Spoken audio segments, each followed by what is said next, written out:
Good afternoon and welcome to ASHP SSHP PCOM chapter regarding the new 2017 hypertension updates. My name is Michael Cooley and I'll be asking the question. Today we're here with Dr. Lisi, who is a clinical specialist at Emory St. Joe. Dr. Lisi, can you please tell me why the new BP goal was lowered to less than 130 over 80 for almost all new diagnosed patients with hypertension? So the rationale for lowering the blood pressure goal is because most of the studies that were reviewed, so they reviewed upwards of 1,000 different studies to evaluate care and outcomes of patients with hypertension, and we actually learned that patients within that window that was previously viewed as pre-hypertension and not a group that we would target for treatment actually had upwards of 2 times the risk of developing a myocardial infarction. So we wanted to better target those patients by having a lower threshold so that we could start to decrease that risk in the population. Okay. Dr. Lisi, in terms of clinical pearls, with the increasing amount of prescriptions in terms of the regimen, how would you recommend patients in clinic to stay adherent to the regimen? I think one of the biggest things is that patients may need to take more than one medication for lowering the blood pressure with having a lower threshold. So obviously it may be an opportunity for utilizing combination therapy or combination tablets and formulations. However, some of the limitation of that may be related to a patient's financial limitations and their insurance. So it's really going to be on a patient-by-patient basis, and maybe over time, with drugs being on the market for a longer time, we may be able to offer them more opportunities for getting their drugs at lower costs, even if they are in those combination type products. That's fantastic. Are there any specific recommendations, including non-pharmacologic, that you would recommend for patients to prevent their own hypertension?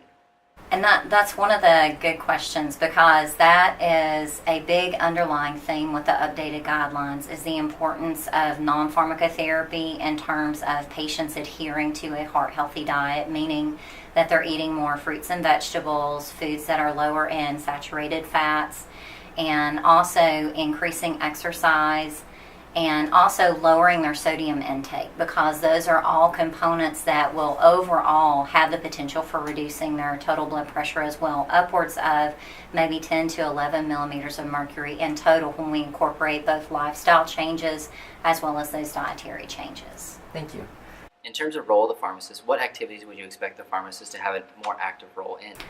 I think pharmacists will have even more opportunities for counseling patients about both non-pharmacologic opportunities with those lifestyle measures, as well as opportunities for better understanding their drug regimen and then being adherent with those regimens so that they can achieve goals with their blood pressure. Because we know one of the big problems with hypertension is it is a silent killer, because many patients don't often have symptoms until their blood pressure is severely uncontrolled. So maybe helping them be more adherent up front will prevent patients having some of those more severe complications. Perfect. In terms of inpatient and outpatient, the pharmacist can do everything they can, but how would you recommend patients to stay on top of their own healthcare regimen? I think being more proactive in reading information about what hypertension is, changes that it causes on the body, and being more proactive about trying to engage in activities like dietary and lifestyle changes. And I think one of the big limitations with all of us now is we're so time limited and starving to have more time in our day because we're juggling between work and other activities and family. So finding different ways of, just taking the stairs at work instead of taking the elevator, maybe taking the longer way around, parking in a parking lot that makes you walk for a longer distance so that you can incorporate that into your day-to-day without necessarily having to have a big chunk of time dedicated to making those activities part of your day. Those are fantastic recommendations. With the constant changes to the hypertension guidelines, how would you recommend students stay on top of the material being presented to them?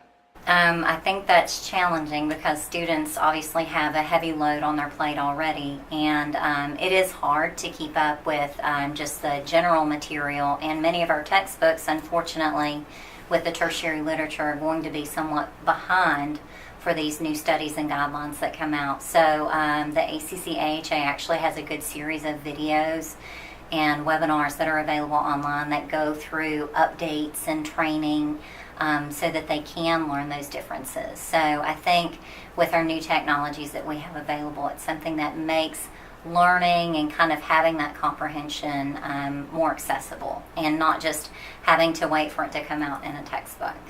I really appreciate your time. Thank you, Dr. Lisi. Thank you.